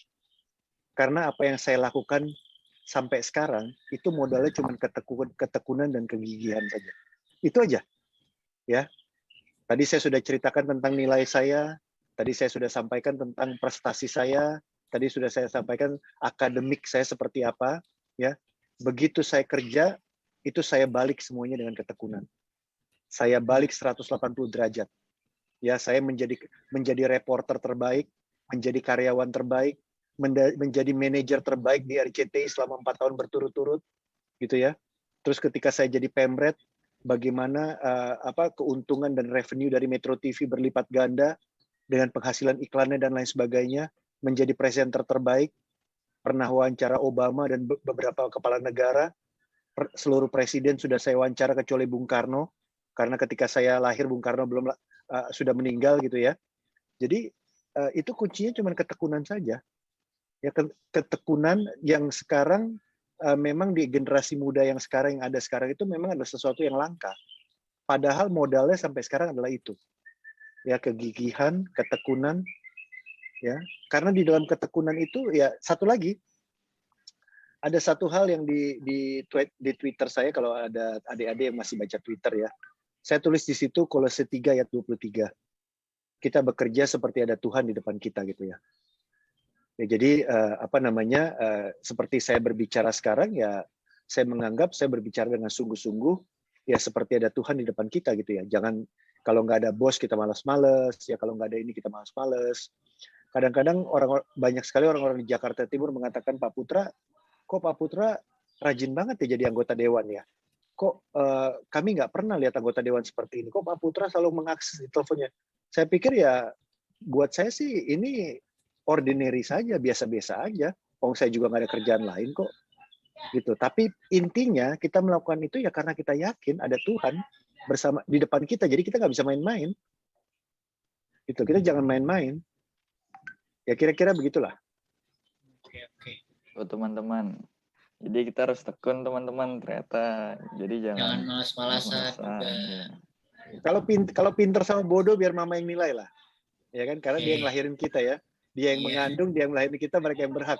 Bapak saya aja nggak punya hak ngomong saya pinter atau bodoh kok. Nggak boleh. Yang punya tuh mama. Yang punya. Iyalah. Iya, bodoh kau, mama itu yang ngomong. Ya kan? Tapi kalau kau malas atau kau rajin, nah boleh. Nah, saya pun bilang malas kau, kan gitu. Pemalas, gitu boleh. Rajin kau. Oke. Satu lagi Amang yang saya penasaran tuh, kan dari tadi kita udah ngomongin idola Amang tuh lebih ke arah ayah Amang sendiri kan. Lalu kira-kira di dalam jurnalistik ini selain dari ayah dari Amang sendiri, kira-kira ada nggak sih tokoh-tokoh yang menginspirasi yang lain gitu selain dari ayah? Mungkin di bidang jurnalis. Kalau di bidang di jurnalis banyak sih ya. Kayak misalnya Carl Bernstein dan Bob Woodward ya. Bob Woodward itu adalah dua wartawan yang menginvestigasi Watergate ya sampai Presiden Richard Nixon turun dari jabatannya. Kalau itu udah salah satu idola saya ya, Bob Woodward sama Carl Bernstein ya. Saya sampai meluangkan summer saya untuk mempelajari tentang kasus Watergate dan tentang berita-berita yang mereka ini kan. Gitu. Jadi kalau dari sisi jurnalistik sih banyak ya. Kayak misalnya ada jurnalis CNN yang menjadi idola saya gitu ya, kayak Anderson Cooper gitu ya. Terus juga ada wartawan dari BBC London atau dari Al Jazeera, banyak lah. Ya mungkin teman-teman adik-adik di sini nggak ada yang kenal gitu ya. Tapi kalau di dunia jurnalistik ya ada, di dunia broadcasting banyak yang jadi idola saya. Oh iya, saya sekalian mau sharing ya, karena kan nanti adik-adik ini kan juga ada yang kuliah ya. Saya juga cerita tadi belum cerita soal waktu di dunia kuliah. Jadi waktu pas saya kuliah itu, saya itu selain belajar, saya juga menjalankan dua pekerjaan. Satu, saya jadi satpam ya selama 4 tahun kuliah. Yang kedua, saya jadi wartawan di kampus. Jadi bisa bayangkan ketika saya sambil kuliah, saya harus meluangkan waktu untuk menjadi satpam, harus keliling-keliling untuk jadi kerja malam dan lain sebagainya supaya bisa mendapatkan penghasilan tambahan. Yang kedua, saya juga jadi reporter, jadi fotografer gitu. Jadi kebetulan waktu kuliah kita bukan hanya sekedar belajar doang, kita juga harus bekerja, dan juga menurut saya itu yang sedang dilakukan oleh Mendikbud Ristek Nadiem Makarim dengan konsep Kampus Merdeka. Jadi Kampus Merdeka nanti adik-adik semua yang sudah SMA yang mau kuliah nanti akan mendapatkan kesempatan untuk magang ataupun mengaplikasikan minat dan bakatnya selama 3 semester. 3 semester itu 1,5 tahun. Contohnya bukan hanya bisa magang di perusahaan, tapi juga bisa misalnya bekerja di daerah-daerah atau bikin perusahaan startup gitu ya, atau bekerja di yang lain. Tapi selama selama 3 semester. Jadi 1,5 tahun. Dan itu menurut saya sangat bermanfaat. Karena bekerja sambil kuliah itu nanti akan bermanfaat ketika kita sudah masuk ke dunia profesional. Gitu ya. Oke, Amang. Kan sebagai Amang tuh kan sebagai presenter tuh kan ngomong di depan banyak orang kan. Nah, terus gimana caranya Abang tuh mempersiapkan diri biar nggak grogi di depan layar TV itu? Ini latihan gini, A I U E O. A I U E O. Kalau ngomong sendiri di depan kaca itu pernah? Pernah lah, latihan lah. Tapi gini, kalau kita ngomong di depan kamera, jangan ngebayangin kita ngomong depan kamera, karena nanti kita jadi kayak orang baca berita. Kalau kita ngomong depan kamera, kalau kita melihat kamera, kita menganggap kita sedang ngomong sama ibu kita, atau kita sedang ngomong sama bapak kita, atau kita sedang ngomong sama kawan kita. Jadi jangan seperti orang baca berita. Kalau baca berita itu namanya baca pengumuman, ya kan? Saudara-saudara sekalian, saat ini kita sedang webinar dalam rangka Pesta Gotilon tahun 2021. Jangan, tapi lebih bertutur. Kalau kita bertutur itu seperti cerita ke amang tua kita, inang tua kita, ke tulang kita, ya kan, ke guru sekolah minggu kita. Jadi kalau kalau kita habis dibikinin skrip sama produser, skrip itu boleh kita ganti. Yang penting faktanya jangan diganti. Diganti sesuai dengan gaya kita bicara. Nah, kalau produser-produser saya sudah tahu gaya saya bicara, jadi skrip itu ditulis sesuai dengan cara penyampaian saya. Titik komanya dibuat sesuai dengan itu, gitu loh. Sehingga ketika kita menyampaikan sesuatu, kita itu bukan seperti membaca, tapi kita seperti menyampaikan kepada satu orang loh, bukan kepada 10 orang, satu orang. Jadi kalau saya lagi baca kamera, baca di depan kamera seperti ini kameranya buletannya, saya di buletan itu membayangkan wajah apakah istri saya, wajah teman saya, atau wajah ibu saya ngajak ngomong dia. Nah, baru kita, nggak mungkin kan ngomong sama mama, selamat siang mama, tadi saya ada acara webinar dengan Putra Nababan, saya menyampaikan, nggak mungkin kan?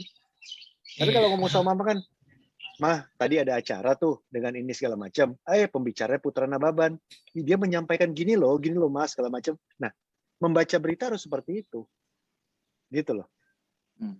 Berarti berekspresi lah ya. Iya, itulah bedanya news presenter sama news anchor. Kalau news anchor itu adalah presenter yang sudah senior dan dia punya programnya sendiri. Tahu nggak kenapa dibilang anchor? Nggak tahu tuh. Kenapa tuh? Anchor tahu nggak bahasa Indonesia apa? Jangkar. Jangkar. Kalau kapal dilempar jangkar, jangkarnya dilempar, ya, itu kapal muter-muter terus kan? Muter-muter di seputaran jangkar itu kan, tidak bisa kemana-mana kan? Nah, betul. Kapal jangkarnya itu seperti penyiar, kapalnya itu seperti pemirsa. Jadi kalau namanya anchor itu dia kalau udah turun, ya, itu pemirsanya pasti datang. Berputar-putar di sekeliling jangkar itu tadi. Makanya kalau udah anchor yang turun, pemirsa itu nunggu anchornya, nunggu Putra Nababan, bukan hanya sekedar nunggu beritanya. Gua mau nonton Putra Nababan nih, dia mau bawain berita apa, gitu loh. Nah, itu kelasnya ada anchor. Dia menjadi anchor dari pemirsa. Itu namanya news anchor. Jadi kategorinya beda kalau presenter sama anchor. Oke. Itu kira-kira kayak Najwa Shihab itu anchor udah kelasnya. Ya kan? Andi Noya itu anchor kelasnya. Jadi orang nunggu berita apa yang mau dia bawakan. Gitu. Bahkan kalau jam tayangnya pun pindah, penonton juga akan pindah, siap pindah. Tiba-tiba biasanya jam 5, terus kemudian dipindah ke jam 9, orang akan pindah karena dia kualifikasinya anchor. Jangkar gitu.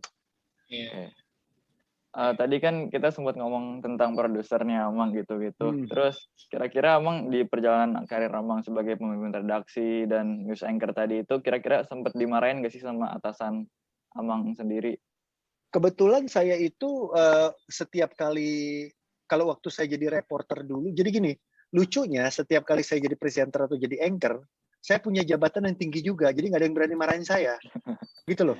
Kecuali dia memang teman gitu loh, teman yang negor saya gitu. Tapi dia bukan atasan saya. Double karena function tadi ya? Iya, karena saya setiap kali siaran, saya jadi manajer produksi. Manajer produksi itu bos dari semua anchor. Bagaimana mau marahin saya? Agak susah lah. Saya bosnya semua produser, bosnya semua eksekutif produser. Tapi disuruh siaran gitu loh. Nah, jadi nggak pernah saya siaran hanya jabatannya penyiar, nggak pernah. Selalu penyiar ada jabatan lain, penyiar ada jabatan lain, penyiar ada jabatan lain. Jadi tapi ditegur secara temen itu pernah ditegur, misalnya jangan membaca seperti orang membaca gitu ya, terus nafas ya, mengatur pitch, terus juga intonasinya jangan terlalu tinggi gitu ya, itu saya dikasih teguran. Tapi kalau karena saya udah jadi pimpinan, ditegurnya itu di dalam kamar, di dalam ruangan gitu, nggak pernah depan umum. Ya kan, mereka juga negur saya juga takut gitu kan. Jadi saya membuka diri, kan nggak apa-apa, kasih masukan gitu. Ya, jadi inilah saya selalu membuka diri untuk ditegur ya sama orang dan diberikan masukan. Terbuka terhadap kritik gitu ya. Harus karena kita nggak bisa menilai diri kita sendiri kan. Iya betul. Tapi kan Amang Putra Nababan ini sebagai seorang pemimpin redaksi kan pasti tahu tuh apa definisi berita baik di dunia televisi. Kira-kira apa itu? Kita kan sebagai dunia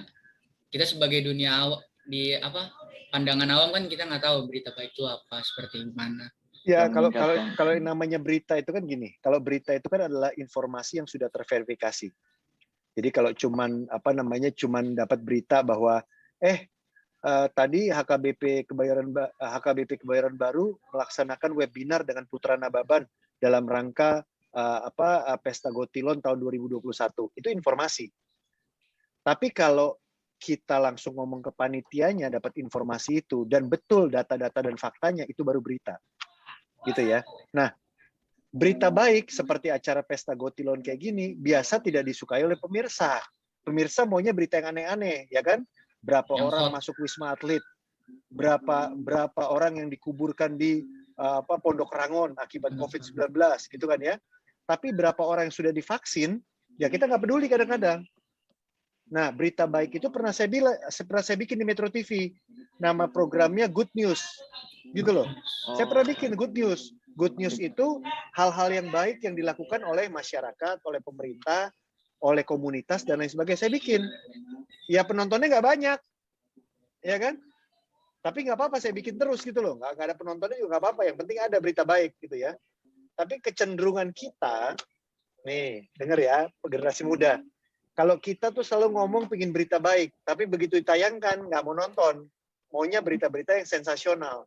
Jadi antara omongan dan perbuatan itu suka nggak sinkron, pemirsa itu. Pak Putra bikin dong berita yang mendidik. Udah kita bikin, nggak ditonton. Iya Pak Putra, enakan sinetron Pak Putra yang suka lempar-lempar asbak katanya. Bagaimana? Kamu minta berita mendidik, program mendidik saya bikinin, tapi nggak ditonton. Karena terlalu bagus programnya. Coba saya tanya, program kurang bagus apa Kick Andy? Kick Andy kalau ditaruh di RCTI atau di Indosiar nggak ada yang nonton. Hari gini kita nonton drakor, suruh nonton berita baik. Bagaimana? Nah, kalau mau nonton berita baik, mulai dari kita sendiri. Suka membaca hal-hal yang baik. Gitu loh. Hal-hal yang positif. Hal-hal yang berprestasi. Gitu loh. Ya, jangan kita menuntut, tapi kita sendiri suka melihat hal-hal yang sensasional. Hal-hal yang dramatis. Ya, ketimbang hal-hal yang membangun gitu loh. Jadi memang sebenarnya tuntutan dari audiens itu untuk menaikkan revenue itu lebih ke berita yang sensasional ya, bukan berita good news ya. Betul, kalau berita good news memang bisa, tapi itu tadi pemirsanya nggak banyak yang mau nonton. Tapi berita good news itu bisa disisipkan di antara berita-berita yang memang tidak baik gitu loh. Bisa disisipkan sehingga ketika orang sedang menonton berita kebakaran, menyaksikan berita bencana alam, setelah itu mereka bisa melihat berita-berita yang prestasi-prestasi yang dilakukan anak bangsa. Seperti kemarin, tadi pagi saya baru share berita tentang 24 orang anak Papua yang mendapat beasiswa dari program otonomi khusus Papua sekolah ke Amerika. Itu kan berita bagus. 24 anak Papua. Itu saya share. Gitu loh. Yeah. Saya share di WA group dan lain sebagainya gitu loh. Jadi banyak kok berita baik di mana-mana, tapi kita mau nggak share berita-berita baik? Cenderungnya kalau kita share ke WA group kan berita-berita yang lucu-lucu kan, berita-berita yang sensasional kan, pasang masker di jidat lah, di mulut lah, di kuping lah, itu baru lucu gitu kan ya. Tapi yang penting berita itu terverifikasi dan kredibel dari sumber yang kredibel gitu ya. Ya, kalau berita itu kan adalah informasi yang terverifikasi. Ya kan? Kalau hanya dari satu sumber nggak bisa. Harus dari berbagai sumber. Iya dong, harus dari berbagai sumber. Oke. Lanjut, Ot. Oke. Menurut Amang Putra Nababan, apa sih kunci sukses yang bisa Amang bagikan ke kita anak-anak remaja yang di sini agar bisa mencapai cita-cita atau karir yang kita inginkan? Ya, ini saya mau bagi nih ya. Kita bisa share screen ya?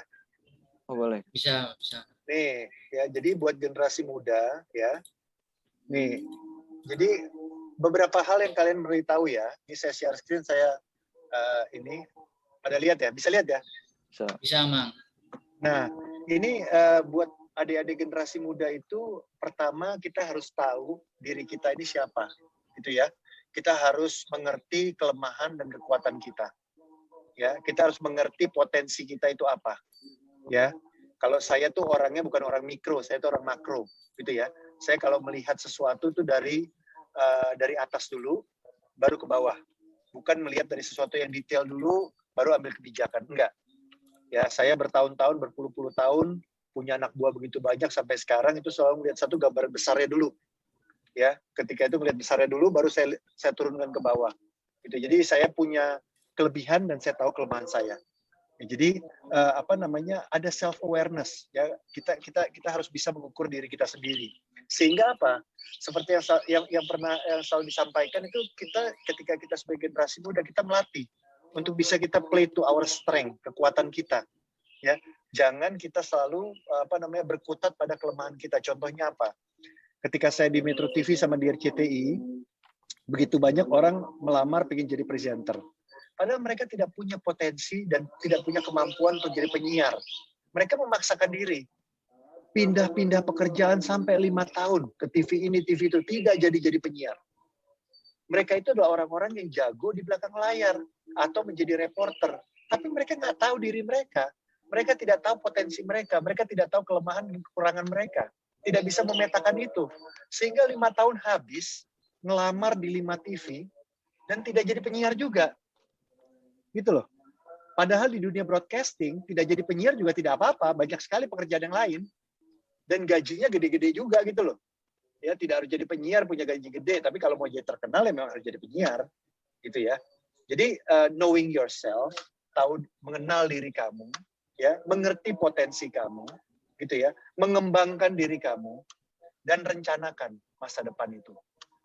Gitu ya. Jadi hal-hal seperti itu yang menurut saya menjadi kunci dari tadi saya bilang ketekunan, kegigihan, takut akan Tuhan, gitu ya. Dan kita selalu bekerja seperti ada Tuhan di depan kita, gitu ya. Hal-hal seperti itu yang menurut saya adalah sesuatu yang menjadi modal kita saat ini, terutama generasi muda di tengah kesulitan dan tantangan pandemi saat ini, dan bagaimana kita sebagai generasi muda betul-betul harus menemukan minat dan bakat kita. Itu yang paling penting. Kata kunci yang dari tadi belum saya sampaikan juga adalah minat dan bakat. Ya, contoh dari minat dan bakat. Ini saya mau ceritain nih ya. Ini ada rahasia. Minat saya itu adalah pingin jadi penyanyi. Ya, ini Daulat sama Danta tahu ya, kalau saya kira-kira dikasih Tuhan suara yang luar biasa, kira-kira saya mendunia nggak? Dengan ketekunan saya seperti sekarang, mendunia ya? Mendunia. Ya, saya udah pasti nggak kaleng-kaleng kalau dikasih suara. Iya. Ya. Betul. Tapi puji syukur, puji Tuhan, saya tidak diberikan bakatnya untuk menyanyi. Jadi saya punya minat menyanyi, tidak punya tidak punya bakat penyanyi. Di rumah saya sudah tidak ada yang mau mendengar suara saya kecuali anak saya yang belum berumur 2 tahun. Ya, istri saya juga udah lari, anak-anak saya nggak mau lah dengar saya sumbang, gitu ya. Itu adalah orang yang punya minat tapi tidak mengasah bakat. Mau jadi penyanyi, rindu jadi penyanyi, sampai sekarang masih ingin jadi penyanyi, tapi tidak mau mengasah bakatnya. Itu satu. Ya. Nah, sekarang kita balik. Punya bakat tapi nggak punya minat. Ya. Daulat sama Danta tahu kan, saya presenter terbaik di Republik Indonesia 4 tahun berturut-turut. Iya, tahu ya? Ya, tahu. Terbaik di Republik Indonesia. Berarti itu punya bakat atau enggak? Punya. Punya bakat ya? Punya. Pernah lihat gambar ini belum? Nih. Nih saya kasih tunjuk nih gambar nih. Tuh tahu nggak siapa? Obama. Barack Obama. Ya, kira-kira kalau punya foto kayak gini, bapak sama mama bangga nggak? Bangga lah pasti. Nah, kira-kira makin banyak perempuan yang naksir sama kita nggak? Makin banyak. Makin banyak. Ini bukan Photoshop loh. Yeah. Ya, kira-kira kalau kayak gini masih diragukan nggak saya presenter terbaik di Republik Indonesia? Udah nggak usah diragukan lagi. Nggak usah diragukan ya. Nah, kalau punya foto kayak gini, kira-kira masih diragukan nggak nih? Nah, ada foto dengan Pak Jokowi, ada wawancara dengan Pak Harto, wawancara dengan SBY, wawancara dengan Presiden Portugal, dengan Pak Jokowi. Masih ragu nggak? Nggak ragu dong. Udah nggak ragu lagi kan? Yakin ya? Iya, kalau orang Muslim bilang hakul yakin gitu ya. Gitu ya. Nah, saya kasih tahu rahasianya. Saya punya bakat, tapi saya tidak punya minat sekalipun jadi penyiar. Makanya ketika saya jadi pemimpin redaksi, langkah pertama yang saya lakukan adalah memutuskan diri saya berhenti menjadi penyiar. Karena tidak ada lagi yang bisa menentukan nasib saya kecuali saya sendiri. Jadi ketika saya jadi pemret, jabatan tertinggi di redaksi, surat keputusan pertama adalah memberhentikan diri saya menjadi penyiar karena saya tidak suka jadi penyiar. Itu namanya minat, bakat, tapi tidak punya minat. Udah jelas ya? Contohnya? Jelas. Ya, minatnya jadi penyanyi, tapi kagak bisa nyanyi. Bakatnya jadi penyiar, tapi tidak punya minat. Nggak punya minat. Yeah. Begitu ada kesempatan berhenti jadi penyiar, langsung berhenti. Saya menggunakan kekuasaan saya untuk memberhentikan diri saya sendiri. Nah, pertanyaannya, adik-adik yang ada di Zoom ini, minat dan bakatnya apa? Kalau kita mah ubannya udah banyak, udah selesai urusan. Situ minat dan bakatnya apa? Udah ketemu belum? Daulat sama Danta nih. Udah belum, Laut? Harus jelas. Nah, cara tahu minat dan bakat, nggak usah pakai Google. Nah, ini cara tahu minat dan bakat. Nah, ini knowing yourself, understand your potential, ya kan? Self development, planning your future. Iya. Nggak usah pinter-pinter kalau kayak gini. Kalau kepinteran susah nyari minat dan bakatnya. Itu loh. Ya, ini nggak ada urusan sama pinter sama bodoh, karena itu urusan ibu kita. Nah, ini urusan tekun atau nggak tekun gitu aja, pemalas atau rajin, udah gitu aja. Itu cocok ya? Cocok. Masuk. Kalau sama orang politik ngomongnya pasti-pasti aja. Jadi gitu teman-teman. Jadi kita tuh harus mengenal diri sendiri dulu awalnya. Iya Dan dong. itu kita harus mengerti potensi kita sendiri ya, Bang ya. Jangan dipaksakan juga ya. Nah, iya. Nah, menjadi talenta itu penting. Makanya kalau kamu sudah ketemu dan minat dan bakat, kamu bisa menyebut diri kamu seorang talent. Jadi kalau kamu berani menyebut kamu seorang talent, I'm a talent, gitu ya. Saya adalah talenta Indonesia. Itu karena kamu sudah menemukan minat dan bakat kamu. Kalau ketemu minat dan bakat, itu uang akan mengikuti, bukan kamu ngejar-ngejar uang. Gitu loh. Ya. Minat dan bakat itu membawa saya menjadi pemimpin redaksi dengan gaji termahal di Republik Indonesia. Bukan saya nyari. Gitu loh. Tapi uang itu yang datang sendiri ya. Uang itu datang sendiri. Ya, uang itu datang sendiri. Jadi jangan kebalik-balik kita ngejar uang, bukan. Tapi minat bakat udah ketemu, kita udah nggak mikirin duit. Duit itu ngikut. Dan nggak ada mengeluh kalau punya kerja sesuai dengan minat bakat. Nanti bisa wawancara istri saya, dia suka bilang, kok masalah di kantor, masalah di luar rumah, saya nggak pernah bawa pulang. Nggak pernah diomongin di rumah. Karena memang udah ketemu minat dan bakatnya. Nggak ada bawa kesuraman, keluhan, dan lain sebagainya. Apalagi urusan penghasilan, nggak ada itu. Karena minat dan bakat itu membuat kita itu udah kayak rechargeable battery, udah terus, semangat terus. Passionate ya. Karena passionnya juga. Nah, passion itu adalah minat dan bakat. Itu ceritanya. Bahasa kerennya passion. Bahasa kerennya passion. Iya, kecintaan gitu loh. Ya kan, datangnya dari itu tadi. Makanya saya milih jadi wartawan. Ibu saya kenapa larang saya jadi wartawan? Dia telepon dari Jakarta ke Sioux City, Iowa tahun 1990. Dia bilang, Putra pertimbangkan jangan jadi wartawan. Kenapa? Sampai 3 kali telepon. Ya, dia sampai bilang, kamu tidak cocok jadi wartawan. Kamu nggak seperti bapak kamu. Kamu sukanya shopping, kamu suka hal-hal yang indah-indah, yang enak-enak. Kamu nggak layak, nggak cocok untuk berjuang. Bayangin, ibu saya kandung istri wartawan. Ngomong kayak gitu. Dia telepon lagi menggagalkan saya jadi wartawan. Dia bilang katanya gajinya kecil. Emang benar. Kalau cuma jadi wartawan yang pas-pasan dan tidak berprestasi, emang gajinya kecil. Ya kan? Dan akhirnya saya bekerja dan saya tetap pilih jadi wartawan. Ya. Nah, ketika saya sudah jadi wartawan, saya sampaikan ke mama saya, Mah, memang jadi wartawan itu gajinya itu nggak kecil, Mah. Jadi gajinya gimana menurut kamu? Gajinya pas. Seperti doa bapak kami. berikanlah kami makanan secukupnya. Jadi kalau jadi wartawan cukup kok mah, gitu ya gajinya. Ketawa mama saya. Ya, jadi kalau ada ketekunan ya dan ketemu minat dan bakatnya, itu ngikutin dia. Set. Ya, makanya jangan sampai bilang nggak ada kerjaan lain, makanya gue jadi wartawan gitu kan ya. Dulu jadi ada istilah juga saya dengar dari bapak saya, nggak ada kerjaan lain, makanya kita jadi apa gitu kan ya. Nah, hal-hal seperti itu tidak bisa gitu ya. Kita harus kita usahakan untuk kita bisa bekerja sesuai dengan talenta kita. Ya, sesuai dengan talenta kita. Sangat menarik sih, Daulat. Sangat kita pernah ngobrol kan kalau gimana, kayaknya enak banget ya kalau kita bisa kerja sesuai dengan passion kita gitu kan. Iya. Karena emang Nyaman kita aja gitu kan. Enjoy gitu kan melakukannya, dan ya duit itu belakangan karena kita enjoy gitu, nggak tersiksa gitu melakukannya. Dan ternyata emang kita harus tarik balik kalau kita emang harus mengetahui minat bakat kita dulu, baru kita bisa planning untuk kedepannya. Bisa planning untuk kedepannya.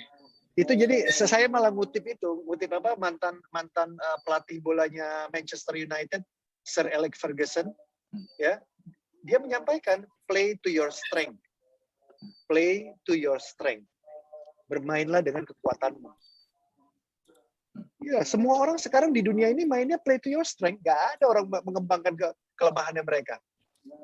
Iya benar. Ya, kita jangan waktu udah nggak banyak, kita jangan bermain-main dengan eksperimental dan lain sebagainya. Kekuatan kita ada di mana gitu. Nah, makanya saya betul-betul saat ini menekuni kerjaan saya sebagai anggota dewan gitu ya, baik saya di Komisi 10 yang membidangi pendidikan maupun saya di Badan Legislasi yang membuat undang-undang, dan saat ini saya di Pansus Panitia Khusus Otsus Papua. Saya betul-betul serius dalam menjalankan itu. Kenapa? Ya karena ya saya saat ini memang itu tugas dan tanggung jawab saya, dan saya jalankan dengan sungguh-sungguh aja. Dan saya ingin itu menjadi strength saya dan kekuatan saya. Udah makin seru aja nih ya. Tapi kita mau ini dulu lanjut kali ya ngobrol-ngobrol. Gimana Ut, lanjut Ut? Gimana Danta deh, coba dulu. Oke. Tadi kan kita udah ngomong-ngomong soal passion ya. Kita mungkin bisa masuk ke profesi yang sekarang ditekuni oleh Amang Putra kali ya, itu Komisi 10 di DPR ya. Kira-kira motivasi apa sih yang secara spesifik kenapa sih Amang bisa memilih mencalonkan diri menjadi anggota legislatif gitu? Kira-kira apa sih motivasinya, Mas? Saya terus terang ini adalah sebelum menjadi anggota dewan ini saya sudah 3 kali diminta oleh PDI Perjuangan untuk menjadi anggota dewan ya. Pertama tahun 2004, kedua tahun 2008, ketiga tahun 2014. Kalau berkiprah di dunia politik, ya tentunya ini udah menjadi minat saya sejak jadi reporter dulu ya. Saya suka politik karena saya juga wartawan politik keamanan, suka juga politik luar negeri, dan juga saya banyak berkecimpung dengan para politisi dan juga dengan pemerintah dan DPR selama 25 tahun jadi wartawan. Jadi saya tahu persis fungsi dan tugas dari seorang anggota dewan, seorang politisi, sehingga itu membuat saya juga punya minat di bidang itu selain menjadi wartawan. Dan juga tentunya kalau kita menjadi politisi, menjadi anggota dewan, itu kan kita bicara tentang kebijakan ya, membuat kebijakan, ya, mengawasi kebijakan, membuat kebijakan, dan juga mengawal anggaran dari pemerintah. Ya, apapun itu APBN yang namanya, kalau adik-adik suka melihat tentang vaksin gitu ya. Itu dana vaksin juga harus itu datang dari APBN. APBN itu dirancang oleh pemerintah dan DPR bersama-sama disepakati sehingga itu menjadi anggaran yang bisa digunakan untuk menjadi fasilitas untuk masyarakat. Nah, hal-hal seperti itu yang membuat saya tertarik dan berminat untuk bukan hanya membuat kebijakan tapi juga mengawasi kebijakan. Nah, juga hal lain yang juga membuat saya menarik adalah membuat undang-undang. Ya, membuat undang-undang, membuat peraturan, itu adalah sesuatu yang menurut saya adalah sesuatu yang sangat mulia, sesuatu yang sangat penting, dan itu adalah puncak dari puncak dari pelayanan terhadap masyarakat yang semua profesi juga menurut saya pasti puncaknya adalah itu. Baik mau kita menjadi lawyer kah, kita mau menjadi guru kah, mau menjadi apa lagi, profesional kah, mau menjadi broadcast kah, Undang-undang penyiaran juga yang buat DPR. Undang-undang apa lagi yang nggak dibuat? Apapun yang ada di Republik Indonesia ini yang buat semuanya DPR. Gitu loh. Jadi hulu dari seluruh peraturan itu adalah di DPR. Gitu ya. Jadi itu adalah satu pekerjaan yang mulia, satu pekerjaan yang maha penting ya menjadi anggota dewan, dan itu yang itu yang menjadi memotivasi saya untuk bisa menjadi anggota dewan seperti sekarang. Nah, aku juga mau nanya juga nih, Amang. Kesehariannya Amang Putra Nababan ini sebagai seorang anggota DPR tuh ngapain aja sih, Amang? Kan kita nggak tahu. Saya baru tahu ya setelah tidak jadi wartawan ya, ternyata jadi anggota dewan tuh sibuk ya. Saya kadang-kadang menjadi wartawan saya tidak fair ya, tidak adil ya, selalu menyoroti anggota dewan yang kesannya tidur gitu ya, yang malas-malasan dan lain sebagainya. Ternyata setelah menjadi anggota dewan itu sibuknya luar biasa. Saya itu pernah rapat pakai 3 screen, ya laptop saya, handphone saya, sama iPad saya. Karena itu paralel semua. Jadi rapat itu kan seperti yang saya bilang tadi, saya bukan hanya anggota Komisi 10, tapi saya juga anggota Badan Legislasi, saya juga anggota Pansus ya, Otsus Papua, dan kadang-kadang seringkali dapat telepon dari konstituen. Banyak sekali masalah-masalah di Jakarta Timur yang harus saya bantu selesaikan. Seperti kemarin, saya membantu warga Jakarta Timur di Cakung yang mertuanya meninggal jam 00 karena COVID, sampai jam 10 belum diambil oleh Satgas COVID, belum dimakamkan gitu loh. Nah saya kalau nggak salah itu Marga Siahaan ya, saya lupa, Marga Siahaan kalau nggak salah Amang itu waktu itu kemarin. Saya harus kerja keras, menghubungi Satgas COVID, menghubungi dokternya, menghubungi sampai orang yang jemput pun saya hubungin, sampai jenazahnya dijemput dan dimakamkan. Gitu. Jadi hal-hal seperti itu kan tetap kita lakukan. Jadi saya agak menyesal juga ya ketika saya menjadi wartawan, saya tidak memberikan perhatian yang cukup penuh terhadap tugas-tugas dewan gitu ya, yang ternyata setelah saya menjalaninya tuh luar biasa sibuk gitu loh. Luar biasa sibuk kalau kita mau betul-betul kerja lurus-lurus aja gitu loh. Ya kan? Ya rapat jam 9, datang jam 9, selesai jam 2, datang jam 2 gitu loh. Itu kan nggak ada yang hebat dari itu kan. Ya kayak kita gini lah, kayak ini kan ada akang buru saya kan tadi kan Ibu Evelyn ini kan, Kak Evelyn datang dari awal, nanti selesai akhir itu kan biasa-biasa aja, nggak ada yang dahsyat dari itu gitu loh. Ya kan? Jadi kalau mau jadi anggota dewan yang biasa-biasa aja sibuk. Biasa-biasa ya, sibuk. Sibuk banget. Jadwal rapat tuh numpuk-numpuk. Ya kemarin saya jadwal rapat saya tuh bisa 12 jam dari Senin sampai Sabtu dengan 3 kementerian dan lembaga. Gitu loh. 12 jam lebih dari jam 9 sampai kadang-kadang sampai 9 pagi sampai jam 11 malam. Gitu loh. Untuk mempersiapkan anggaran mereka tahun 2022 dan program kerja. Nah, jadi kalau kita mau biasa-biasa aja memang sibuk. Tapi kalau udah mulai agak malas dikit ya udah mulai memang kelihatan langsung. Ya gitu. Jadi kalau teman saya waktu itu anggota dewan pernah bilang gini sama saya, Mas Putra, kita ini rajin ya jadi anggota dewan ya. Saya bilang enggak Bu, kita enggak rajin, kita biasa-biasa aja kok. Disuruh diundang rapat jam 10, kita datang jam 10. Rapatnya selesai jam 5 ya kita pulang jam 5. Apa yang hebat dari itu? Enggak ada yang hebat. Disuruh nanya ya kita nanya, disuruh pendalaman kita pendalaman. Kok gitu rajin? Ya nilai rata-rata lah. Ya kan nilai rata-rata aja seperti Pak Jokowi ketika disampaikan oleh bapak saya gitu ya. Pak Jokowi tadi istri saya menyampaikan Pak Jokowi sebagai gubernur itu biasa-biasa aja. Oh iya, Mas Panda, betul saya biasa-biasa aja, sampaikan salam kepada Ibu. Karena ya tugas gubernur belusukan. Tugas gubernur harus kerja ke lapangan itu biasa-biasa aja. Ya, kecuali kalau gubernurnya itu tiba-tiba lompat ke mana ke laut gitu ya. Dramatis nolongin orang tenggelam, itu luar biasa itu kan. Nggak bisa nugasin, nah itu jagoan itu gitu loh, ya kan? Atau nggak gubernurnya menjalankan tugas DPRD, ikut mengawasi dan ikut ya itu luar biasa.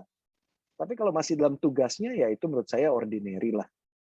Jadi tadi kalau keseharian memang sangat padat sekali. Ya kayak ini terima WA dan menjawab WA dari konstituen itu nggak bisa ditunda-tunda. Dari pagi udah ada WA. Dan konstituen itu bukan hanya Jakarta Timur, tapi ini barusan WA dari Tapanuli Utara. Waktu itu anak-anak mahasiswa dari Indonesia Tengah minta tolong sama saya. Kenapa?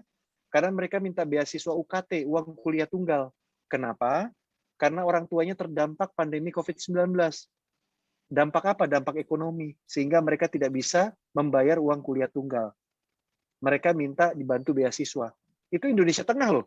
Kalimantan, Bali, Sulawesi. Padahal bukan konstituen saya, tapi saya kan anggota DPR Republik Indonesia. Jadi harus bisa menerima aspirasi mereka. Gitu kira-kira. Langsung nggak berminat ya jadi anggota dewan ya. Jadi sebenarnya yang selama ini di highlight media soal DPR yang arogan, pemalas itu sebenarnya nggak benar ya, Bang. Masih ada Bukan, dasar. gini loh. Ada cerita di baliknya. Membentuk image DPR itu nggak mudah, karena di DPR itu ada 575 orang. Dan datang dari latar belakang yang berbeda-beda, dari fraksi partai yang berbeda-beda gitu loh. Ini kan bukan kayak SD atau SMP gitu kan ya, yang pakai seragamnya sama semua, disuruh baris bisa gitu segala macam. Kalau DPR tuh beda. DPR di seluruh dunia tuh pasti sama kayak DPR di Republik Indonesia, gitu ya.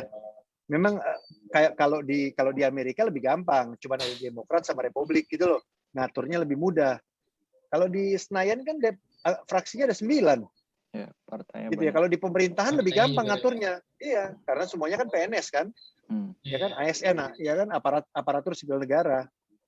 Nah, kalau di Senayan, waduh, beda-beda itu. Dan semuanya jagoan di sana karena sudah menang pemilu semua kan? Iya, betul. Iya, betul. Iya, udah dipilih rakyat semuanya. Nah, jadi untuk mengubah image-nya memang tidak mudah. Tapi satu hal yang saya mau sampaikan kepada adik sekalian, ternyata tugas anggota dewan itu sibuk. Ya, sibuk. Tapi kita sadar di sini bahwa masih ada DPR yang biasa-biasa saja ya, berarti. Iya dong, biasa-biasa aja.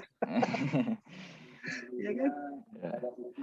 Aku juga, saya mau nanya sedikit, Amang. Ini sebenarnya nggak ada di catatan, cuman jadi colongan. Jatah wawancara.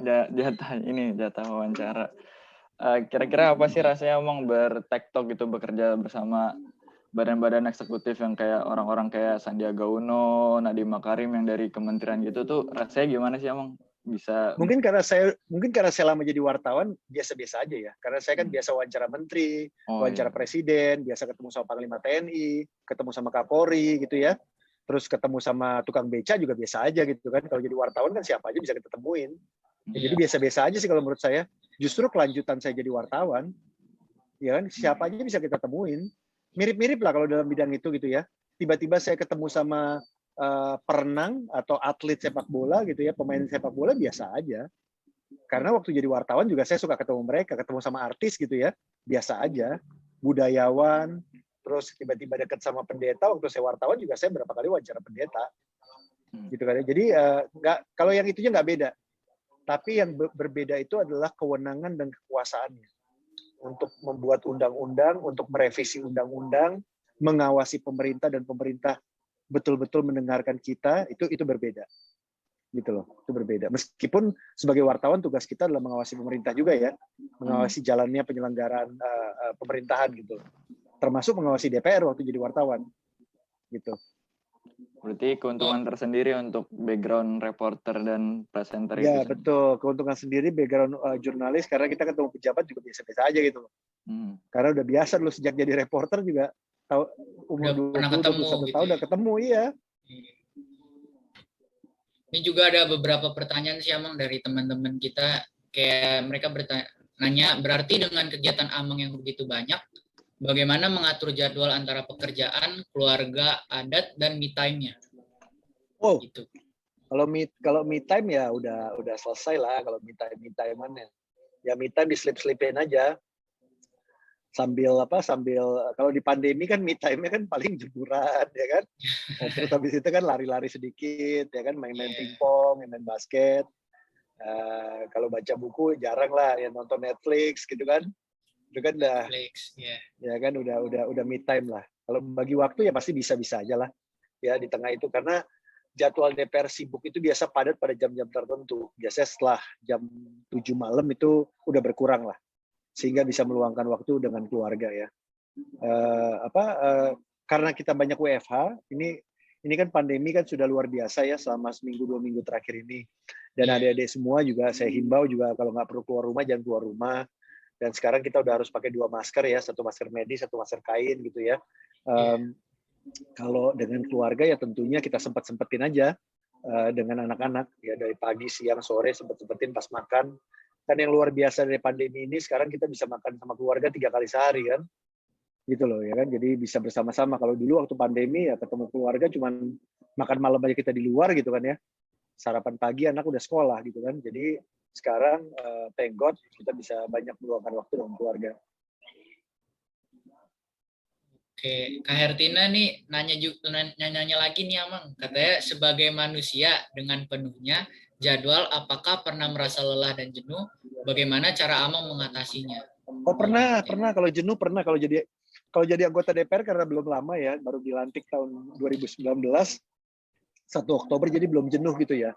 Kalau gemes ya, kalau jadi anggota DPR gemes kok lama banget ya jadwalnya. Kalau jadi wartawan kan cepet ya. Tapi kalau waktu jadi wartawan beberapa kali jenuh. Kalau saya lagi jenuh, saya sukanya tuh cari beasiswa.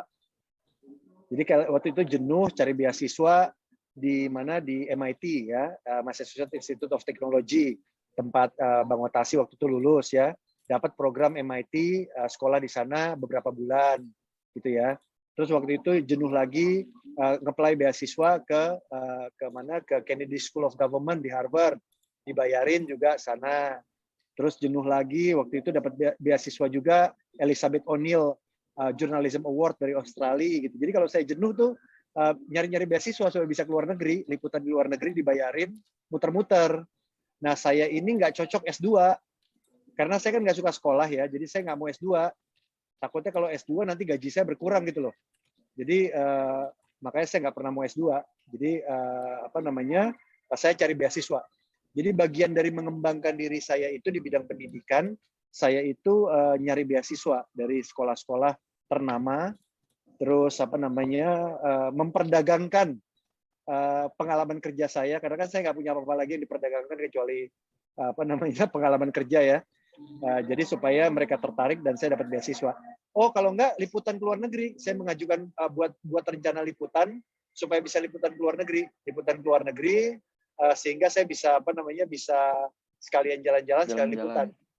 Iya, asal disetujui sama kantor. Jadi kalau melawan kebosanan seperti itu. Tetap produktif juga ya sebenarnya. Tetap produktif. Ya harus. Saya sejak pertama kali kerja sampai sekarang hampir tidak pernah sih 1 bulan pun atau 1 minggu pun saya nganggur. Selalu ada kegiatan, ada hal yang harus saya lakukan. Jadi walaupun holidays tetap produktif lah ya. Kalau holiday sih enggak, tapi kalau misalnya ada jeda gitu ya, kita berhenti kerja, misalnya kayak banyak kan ada saudara saya dan teman saya, misalnya mereka mau cuti dulu, saya nggak mau kerja dulu selama 6 bulan gitu loh. Kalau saya hampir nggak pernah, kayaknya nggak pernah deh. Ya saya nggak pernah cuti-cutian dari pekerjaan. Jadi kalau misalnya pindah dari kerjaan satu, langsung pindah, nggak pernah ada jeda gitu. Kira-kira teman-teman masih ada yang mau nanya lagi nggak? Oh, ini ada nih dari Karita. Kalau anggota DPR malas misal seringkali nggak ikut rapat-rapat kerja dan rapat sidang, apa sanksinya? Siapa yang memberi sanksi? Saya sering lihat via TV ruang sidang hampir kosong, hanya sedikit yang hadir. Nah, itu yang iya ini Karita yang pertama, kalau sanksi itu ada banyak hal yang bisa diberikan. Pertama, yang memberikan itu adalah pimpinan yang ada di komisi, pimpinan fraksi yang ada di komisi. Yang kedua, yang bisa memberikan sanksi juga pimpinan fraksi dari absensi. Ya, terus yang ketiga ada MKD, Majelis Kehormatan Dewan. Jadi kalau ada masyarakat mengadukan, misalnya Karita tulis surat ke sana, saya berkali-kali ngelihat Pak Putra tidur, ya kan? Tolong ini. Jadi itu bisa berkirim surat masyarakat ke MKD. Ya, misalnya melakukan hal-hal yang lain juga bisa. Nah, kalau ruang sidang yang kosong, memang di tengah pandemi saat ini, terutama di era pandemi, itu kita batasin. Ya, itu kita batasin sampai angka 25% yang hadir. Tapi sisanya itu harus hadir secara virtual. Ya, jadi kita memang betul-betul meminta kepada Sekretariat Jenderal betul-betul mengatur tingkat kehadiran yang hadir di sidang paripurna maupun ruang-ruang rapat itu 25-20%. Apalagi pandemi yang saat ini sedang tidak terkendali. Itu sih jawabannya. Oke. Ada satu lagi Amang pertanyaan. Bagaimana sih cara kita networking gitu ke working channel yang ada agar bisa berlangsung awet gitu kerjasamanya, berlangsung lama gitu? Ada ya, ada take and give aja. Jangan hanya kita mau ditolongin, tapi kita harus menolong orang. Oh. Ya itu kan juga ada take and give-nya juga dalam pergaulan itu kan. kalau kita dibantu oleh mitra yang A, ya kita juga harus memikirkan A ini kebutuhannya apa. Misalnya saya nolongin Daulat, ya Daulat juga harus memikirkan Putra tuh maunya apa gitu, kira-kira kebutuhannya apa tanpa dia harus ngomong juga gitu loh. Nah, hal-hal seperti itu kan bisa memperpanjang hubungan kita dengan mitra kita kan. Jangan maunya dibantu terus kan, maunya tangan di bawah terus, ya sekali-sekali tangan di atas juga lah, ya kan. Jangan hanya mutualisme ya. Iya. Kita kan bukan kasih ibu kan.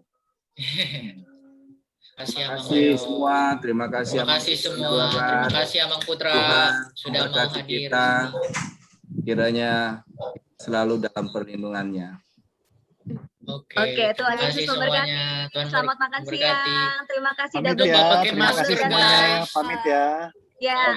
Terima kasih Amang. Terima kasih semuanya. Terima kasih. Terima kasih.